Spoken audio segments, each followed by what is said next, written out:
This is very reliable. We use this one even indoor, outdoor, doesn't matter.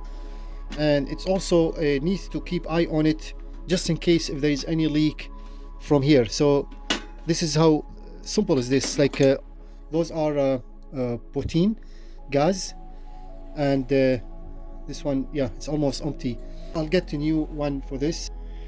So you can use either like the different brands and names and so on, but they all pretty much same the thing. The more important thing is the head, to make sure those are kind of same, and then can fitting is the same thing on the size. If it's long, maybe it's not gonna fit, but same length, everything the same. And to get this one fit in,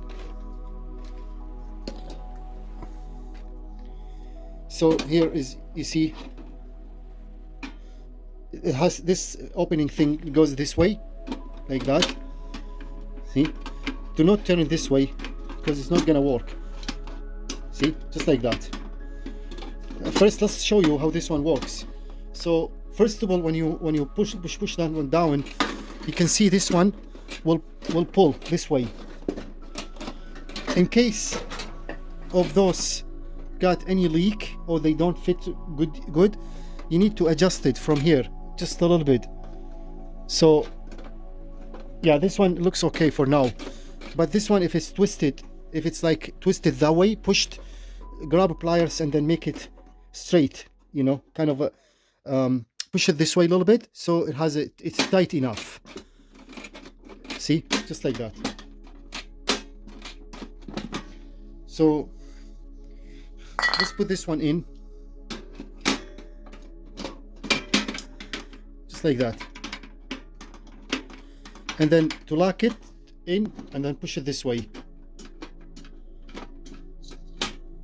See, it's leaking. If it's leaking, never try it. Very dangerous. You need to make sure it's not leaking at all. Now it's not leaking, and you can hear the sound, or you can, if you don't hear the sound, try to smell.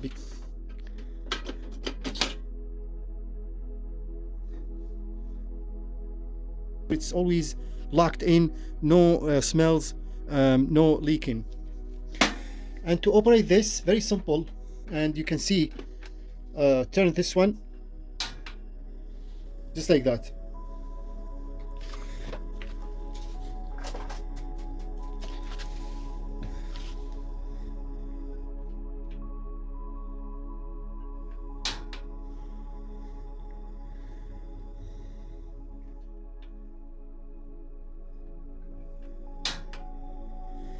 Very easy to use and very simple. It's once you're done, this one, make sure it's loosed. See, just like that.